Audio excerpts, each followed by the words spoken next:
Continuamos con el programa 674 de Susurros en tus oídos. 16 años en el aire de Radio Sónica, el programa más antiguo de la radio, aunque parezca mentira, lo es, casi desde el día 1. Y desde hace más de 4 años comprometido con total fidelidad y lealtad con el teatro independiente. Solo producciones de teatro independiente, que, como les digo siempre, se hace a pulmón y la reman en dulce de leche. Entonces, bueno, tienen que tener este espacio pura y exclusivamente para ustedes. Así que ahora le voy a dar la bienvenida. Vamos a estar hablando de Las de Santis, una obra impresionante. Y además, bueno, acá he recibido este hermoso regalo. Estoy contentísimo porque la obra a mí me encantó. Me llevó allá, ¿no?, a la Italia de mis abuelos. Así que le voy a dar la bienvenida al director, amigo de la casa, amigo personal, incluso Martín Ortiz. Una vez más, bienvenido, Luis, Martín. gracias por la invitación. No, Enésima, ¿no? Enésima invitación. Creo que sos la persona que más ha venido al programa. Sí, Incluso has venido, hemos estado una noche hablando de teatro, tomando vino, comer queso y hablar de teatro. Hoy no hay vino ni queso. Quiero que sepan que todavía se los debo, porque bueno, estamos recién ahora aflojando un poquito el protocolo, así que pronto va a volver a haber vino y quesito. Así que bueno, también bienvenida Lucía Polverini. Gracias. Y bienvenido Matías Turina. Bueno, muchas gracias por invitarnos. No, por favor, un placer contar con ustedes para hablar de esta bella obra evocativa, sensible, que creo que a ninguno de nosotros nos deja indiferente porque, bueno, de una u otra manera, hijos o nietos de inmigrantes, nos conmueve esta historia con ese enigma que nos plantea y que no se resuelve, ¿no? No sé, ¿querés que hable yo? Sí, a nosotros es una obra que nos encanta hacer, con ellos trabajamos el año pasado, es un poco hija de la pandemia la obra, porque estuvimos 6 meses trabajando por Zoom, que no nos conocíamos. Un poco más. Un poco más. La montamos en un mes. De marzo a julio estuvimos por Zoom, y después en agosto empezamos a hacer ensayos presenciales y ahí a los latigazos, como debe ser. No, pero estaba mucho habíamos avanzado en la selección de la historia, la parte de la historia que podíamos contar, porque el libro es un poco más extenso y nos hubiese llevado mucho tiempo, pero el cuerpo de la novela y de la historia de la abuela de Lu, aparte. La abuela, ¿no? Sí, es la historia, el libro lo escribe mi abuela materna, y escribe la historia de su abuela. Toda origen en Italia y cómo terminan en Rosario. Después mi abuela es de Gleu, de zona sur, y después en un teatro. Aparte, yo siempre cuento que esta obra es muy interesante. Uno, actuar de mi bisabuela. Claro. Y dos, cómo el artista, que es Quirino, termina siendo un personaje. Medio que yo siento que logra su cometido, ¿no? En la vida. El querer ser alguien relevante y lo consigue. Y lo consigue, exactamente. Ahora, me maravilló cómo ustedes pasan por distintos personajes, ¿no? Y de pronto son un hombre, de pronto son una mujer, de pronto son jóvenes, de pronto son adultos. Este intercambio de voces y de personajes, digamos, ¿cómo fue manejado? Porque hay que ponerse rápidamente en la piel, ¿no? Cuando se sientan con esta chica que me encontré en 1893, fui a comer con Magalí, fui a comer pizza y nos reconocimos, se sienta de pronto y ya te das cuenta que es un hombre por la forma en la que se sienta en el auto, ¿no? Donde van viajando. ¿Cómo surge eso? Digamos, ¿es un recurso teatral que no favorece que la acción gire alrededor de 3 actores nada más? Y nosotros con Andrés Vinetti, que es el otro director de la obra, teníamos el objetivo de trabajar sobre un texto literario. Después surgió la idea de, bueno, trabajemos sobre una autora, y Lu dijo, mi abuela escribió una novela. Sí. Y dijimos, bueno, tu abuela escribió, leamos la novela. Y después la mamá de Lu nos contó la historia y dijimos, esta historia tenemos que hacer esta historia, y leímos la novela y nos encantó. Y lo que siempre sabíamos que contábamos con 3 actrices y un actor muy jóvenes para hacer personajes de distintas épocas que pasan por distintos momentos de la vida. y algunos personajes chiquitos que aparecen ahí y que son un hombre gordo que se sienta y tamborilea los dedos en la silla. No tenemos ningún hombre gordo, el hombre que tenemos no es precisamente muy voluminoso de carnes, y decidimos también hacerlo con los mínimos elementos. De hecho, trabajamos con 10 sillas nada más. 12. Manda mejor en matemáticas que yo. Con 12 sillas. Y no hay elementos, todos los elementos son... En un momento tuvimos la duda, después dijimos, elementos imaginarios. Sí, más, en la pandemia, en los Zooms, yo toco el ukelele y comenzó a aparecer lo musical, y después nos dimos cuenta que, claro, era un recurso que tal vez puede aparecer, pero no es fundamental. Por ejemplo, cuando en la primera parte de la obra, cuando Ornella está hablando del tren, yo giro la cabeza y silbo, y ya con eso es más que suficiente. Claro, exacto. Entonces había una construcción de personajes con mínimos elementos de actuación. Mati, que hace el viejo que pica el boleto en el tren, que me parece que es muy preciso, muy chiquito, un instante, y uno ve el viejo picando el boleto. A mí me remite a historias que algunas lo conté, de la infancia, de ir con mi viejo en el tren y el tipo que pica el boleto y me salta el sacabocado en el ojo y me cayó en el ojo. Y es algo muy pequeño y muchos personajes muy chiquitos que aparecen, que a veces es imposible tener un actor para cada uno de ellos. Claro. Y ellos lo resuelven. Por suerte uno cuenta con un elenco que pueda resolver todo eso de la mejor manera. También el hecho de, digamos, contar un cuento, ¿no? Es más o menos el objetivo que teníamos en un principio, o la propuesta que tuvieron de los mismos profes en nuestro caso. Pero de empezar a contar un cuento entre todos, empezar a formar con pequeños elementos, desarrollar una historia, y es decir, con todo lo que eso implica, es decir, una historia que empieza en Italia, en un pueblo en Italia, que termina en Rosario, con todo lo que se implica en la estación, cada momento, cada pequeño detalle. Por esto todos los personajes que vamos intercambiando, que cada uno va representando por algunos momentos, algunos inclusive los representamos el mismo personaje, dos personas. Exacto, dos personas, como es en un momento el caso de Quirino, o mismo Don Hilario, momentos breves. Es como una construcción de una historia del cuento, son actores contando un cuento, digamos. Sí, aparte que se siente desde que el público, yo creo que entra a la sala, mismo nosotros ya estando en escena y teniendo este contacto visual con el público, en el sentido de incluir esto de contar una historia, como dice Mati, más a modo de cuento. Y yo creo que pudimos lograr esto también de intercambiar narraciones con diálogo por cómo está escrito el libro, que está escrito en formato de cuentos, y que mismo ya tiene sus diálogos. Entonces fue muy interesante esto de empezar a traer a escena lo narrativo desde un lugar de contar mientras el otro hace. Y fue muy interesante también desde donde uno cuenta. Y la canzoneta que vos cantás, vos estudiaste canto, tuviste que vocalizar especialmente. No, creo que para los que realmente cantan eso sería un poquito demasiado, ¿no? Yo estoy... Porque no me escucho cantar nunca a mí. No, digamos, tuvimos formación en canto, entrenamiento vocal, canto popular, canto lírico en la facultad, que nos dieron elementos. De hecho, de ahí surgió la idea de esa canción, y fue de una de las que estábamos trabajando, creo que en uno de los cuatrimestres, también por Zoom, todo esto el año pasado, pero era una pequeña área de ópera de comedia. Entonces dije, esto sería perfecto para una plaza, cuando además tener que encontrar alguna. Creo como que hay cosas que en la facultad los profesores a veces sin darse cuenta nos servían en bandeja, cosas muy útiles que las utilizamos en todo momento.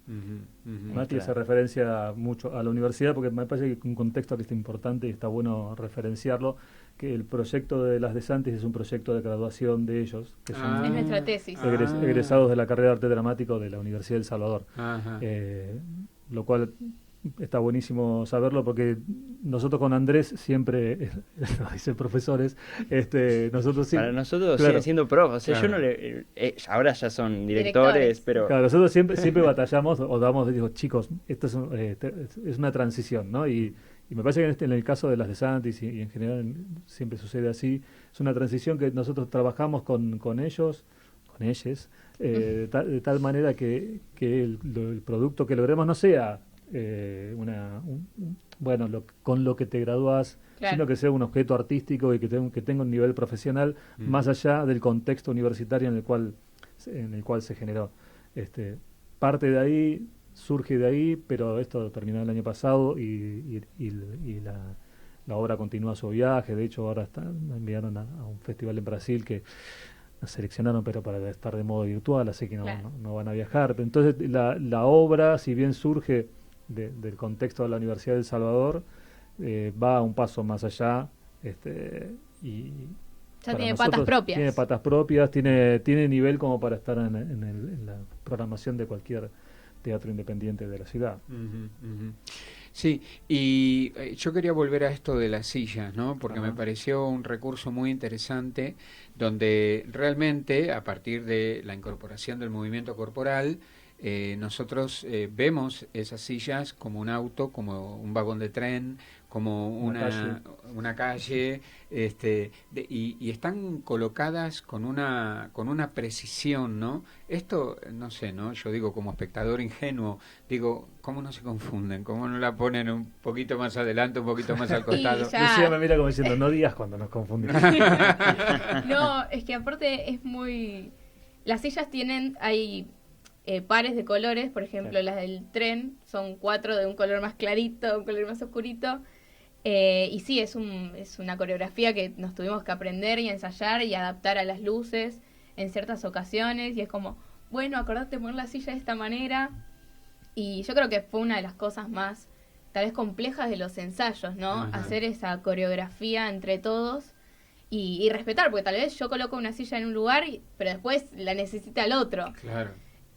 Y fue una casualidad, prácticamente surgió como una casualidad entre los primeros ensayos en los que uno trata de, por ejemplo, representar algo, no sé, desde una mesa a veces quiere representar, o un asiento, un vagón de tren, y uno dice, bueno, por ahí después escenografía, pero estábamos trabajando con sillas y después de tanto moverlas fue que surgió la idea de implementarlas como la escenografía y hacernos cargo de que era un lindo recurso, sobre todo para construir. Esto también es una realidad al representar una obra tan amplia, hablando de, digamos, tenés que representar ciudades, interiores, exteriores, vagones de trenes, autos. A veces la imaginación es un recurso muy útil en el que nosotros siempre tratamos de dar lo mejor para invitar al público a vivir esa historia. Sí, aparte el hecho de hacerse cargo de que estamos moviendo las sillas en escena, Claro. y cómo las movemos, porque no es que uno pueda abandonar ese momento de, bueno, las muevo acá y ahora retomamos la obra. Claro. No, me paro y sí estoy moviendo la silla para construir algo nuevo y que el espectador siga con nosotros en ese momento.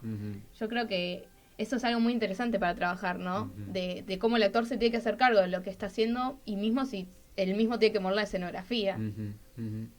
Es un grupo muy homogéneo, ¿no? Los 4 forman un grupo realmente homogéneo. Sí. Me parece que ellos pueden hablar más que nosotros, que los conocemos de menos tiempo. Pero la característica de la facultad de esta universidad es que ellos comparten todo el proceso de la carrera. Ajá. Los 4 años juntos. Los 4 años juntos. Mira, lo cual claro. puede ser muy bueno, como en el caso de ellos, o puede ser Claro, también, muy claro. conflictivo, como en otros casos que hemos tenido que si bien se logró hacer un proyecto buenísimo, había internas que es normal, porque uno no puede ser amigo de todo el mundo, ni siquiera cuando son 4, pero son 4 que se llevan muy bien y que van para adelante, que producen y hacen cosas. Ya cuando nosotros los agarramos de manera virtual, ya eran pibes y pibas que venían haciendo cosas y con propuestas de hacer teatro. Entonces eso está buenísimo, porque a veces pasa que tenés un grupo de 20 y hay 2 o 3 que dicen, bueno, yo quiero hacer lo que haya que hacer para recibirme y nada más, y bueno, y eso es cada uno hace lo que quiere, pero en este grupo está buenísimo eso. Se nota la garra, ¿no? Y el amor por el teatro, ¿no? Yo al menos es lo que percibí en ustedes 4, y esto me parece muy importante porque son muy jóvenes y está buenísimo porque, digamos, apuestan a aquello a lo que aman, que no siempre es posible, no se da siempre. Entonces es elogiable que ustedes respeten su deseo y que lo puedan, corporizar de esta forma, ¿no? Entregándonos algo tan hermoso como las de Santis. Para mí fue una sorpresa la obra, Te insistí, ¿viste? Te insistí Sí, por algo te insistí. Martín me insistía, vení. Y yo que, bueno, a veces trabajo los fines de semana, doy clase, qué sé yo, pero me salí fascinado, me encantó. Gracias. Me encantó realmente. Sí, es una obra que Gracias. provoca mucha empatía con el público. Todo esto que vos decías antes, todo el mundo tiene una historia de inmigración y en el siglo XXI tiene historias de inmigrantes Claro. y de migrantes. Y de también, ¿no? migrantes, Sí, exacto. aparte Al comienzo del tenemos siglo mucha fuera. gente que se iba emocionada de las Sí, sí. funciones, Ajá. que las veías todas llorosas al final y es Sí, sí. como, bueno, llegamos, a algún lado Sí, llegamos. sí, está muy bien. Sí, eso está muy bien. bien. Y fue muy lindo, me quedó la imagen del estreno, que estaba Iris, ¿no? En el estreno. Estaba mi abuela. Estaba Iris, que es un personaje Y ahí hermoso. me moqué todo. Claro. Y entonces en el texto, la historia final, teníamos una actriz que no podía parar de llorar. Iris tampoco. Y para ella fue muy importante también, como un círculo que se cerraba, esta historia familiar que escribió ese libro un poco, me parece, para despejar fantasmas. Claro, porque el tema es la que más manifiesta todo es Juanita, que es la mamá de mi abuela, y es como quien tiene la última palabra con Quirino, y medio con la única persona que se despide, y claro, es la que queda más dolida, la que no entiende, la que lo busca, incluso cuando en la escena esta de la comida que Giovanna la llama y Juanita dice, no puedo, si pasa papá no lo voy a ver, y quien le dice finalmente a su madre, che, no vuelve. Entonces, claro, mi abuela creció toda su vida con esta denuncia constante que hacía su madre y con sus tías que tal vez no lo llevaban tan a flor de piel, pero la entendían en un punto. Y sí, lo terminó llevando a un libro para darle en un punto un cierre. Y es más, noticias de último momento que no se les conté ni a Martín, es que mi abuela se pone en contacto con uno de los nietos de Teresa, que es la más grande, la más longeva, quien ayuda a corroborar muchas cosas del libro. Así que estamos medio como, seguimos contactando familia para que lo lean y decir, che, esto nos une. Esta historia, la verdad, es de todos, porque salimos todos de Giovanna y Quirino. Así que nada, eso para mí es loquísimo y está buenísimo poder hacerlo. Yo creo que eso es lo hermoso, ¿no? Porque ahora que están tan en boga las constelaciones familiares, el estudio del árbol genealógico, que todos intentamos entender, porque realmente conociendo quienes nos antecedieron y los avatares que vivieron, podemos comprender por qué nos pasan muchas de las cosas que nos pasan, ¿no? Porque a veces repetimos patrones que provienen de un abuelo, un bisabuelo, un tatarabuelo, no lo sabemos. Y lo que a mí me pareció muy rescatable de la obra es que nos trae todo ese universo, ¿no? Y nos dice, acordate que vos provenís de un lugar, que tenés una familia, que hay un pasado, que hay secretos, que hay... No siempre podemos develarlos, pero por lo menos nos lo pone en primera plana. Y eso me parece que es riquísimo. Sí, totalmente. Esto de... Yo aparte siempre me sentí medio mal por volver al arte, por ser la actriz, porque es como, había quedado medio manchado por Quirino esto, ¿no? Del artista de la familia que se fuga. Claro, que desaparece y años después vengo yo a ser actriz.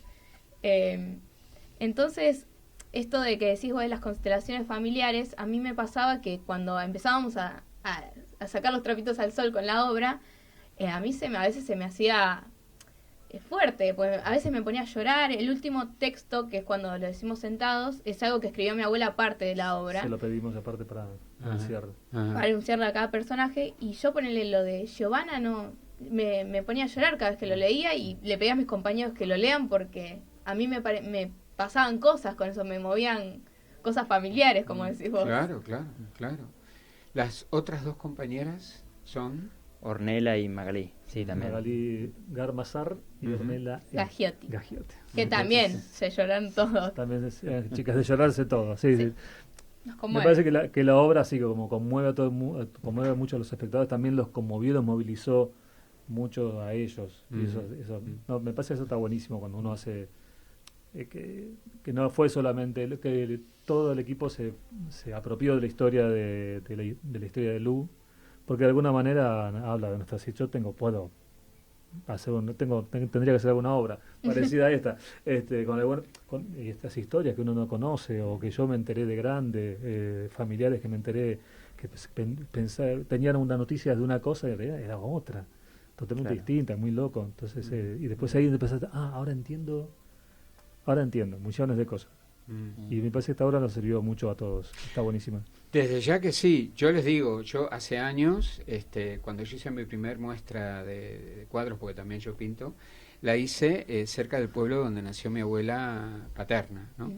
Mi abuela Ernesta, que emigró con 22 años sola acá a Argentina, y bueno, la verdad que vino a hacerse la América, pero murió en la pobreza, ¿no? Y yo empecé a escribir en ese momento, cuando hice la muestra ya en el año 90 y pico, un viaje circular, porque ella vino en barco en tercera clase y yo iba cómodamente en avión con mis cuadros, ¿no? En la bodega.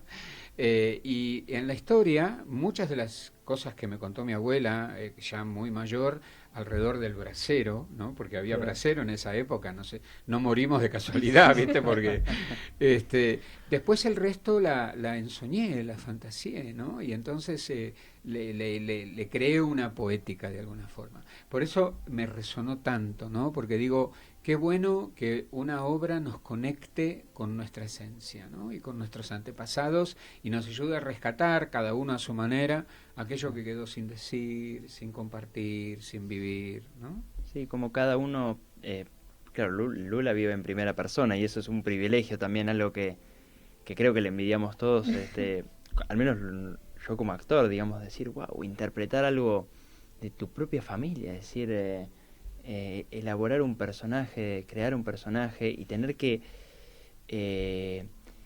evocar a esos recuerdos que están solamente en la historia familiar, pero también como vos decís esto, que a cada uno le remite de cierta manera, cómo cada uno se identifica con la historia, de todo lo que el público decía. También hubo gente a mí que me sorprendió realmente, que me decía que se había emocionado con la obra, que le había fascinado, y claro, es vivirla un poco de la historia de ellos, que como dice al final de la obra, que es algo que una historia familiar como tantas otras. Tal cual. Así que bueno, por supuesto, estamos programando este programa, y hoy hacemos de cuenta que es 17 de mayo, o sea que ya ha ocurrido el estreno de La noche se está muriendo. La noche se está muriendo. Recientemente, el sábado pasado. Hablando de ensoñar, ¿no es cierto? El sábado pasado. Pero bueno, ya vamos a tener al equipo completo en junio. Ya vas a poder venir a verla. Sí, desde ya, por supuesto. Sí, está muy bien, estábamos muy contentos porque todavía hicimos un ensayo el otro día con público, con algunas cosas que faltan de producción, de vestuario, de escenografía. Pero Mario Petrosini, que ha sido profe de ellos también, docente, y Lore Sekeli están extraordinarios. Estamos muy felices. No me cabe la Lore, que de Pajarita, ¿no? Sí. Están haciendo un trabajo maravilloso. Y bueno, falta mucho, pero el 17 ya va a estar muy bien. Va a estar perfecto, con todo hecho. Bien. Bueno, Lucía Polverini, muchísimas gracias por este bello libro. Lo voy a atesorar, lo voy a leer porque me encantó la obra. Pero la devolución. Sí, pero por supuesto, la vas a tener, ¿eh? Muy bien. Desde ya. Gracias. De nada. Matías Turina, muchas gracias. Bueno, muchas gracias a vos por invitarnos. No, la verdad es un privilegio estar acá y que nos brindes un poquito de tu espacio para... No, yo encantado. El espacio está siempre, Martín ya lo sabe, sí. ¿no? Cuando queremos llamamos y venimos. Sí. Me parece bien. Sí, no, ni Traemos el quesito nosotros. Claro. Bueno, el vino lo pongo yo. Dale. Y desde siempre, como ya, desde ya varios años, gracias Martín Ortiz por siempre es muy lindo venir a charlar con vos, siempre. Y se puede ver las de Santis los domingos a las 18 horas. En el Crisol, Malavia 611, pueden comprar sus entradas en Alternativa Teatral. Exactamente, hermoso teatro, muy querido ahí en Malavia y Velasco. Y después, bueno, salís y como hice yo el otro día, que me encontré con una de las actrices, me voy a comer una pizza. Estás viniendo muy seguido, porque hace poco fuiste a ver 23-344. Sí, así es. Y todavía me faltan ver varias obras. Después te voy a recomendar un par. Dale. Bueno, muchas gracias por haber estado. Muchas gracias, Luis. Gente, la pandemia sigue. Cuídense un poquito más todavía. No hace mal usar el barbijo, sobre todo si vas a un lugar muy concurrido, muy cerrado. Ahora que viene el invierno, por ahí muy calefaccionado, ¿viste? Y el virus le gusta el calorcito. Entonces, trata de seguir cuidándote un poquito más, ¿eh? Hasta la próxima. Chao.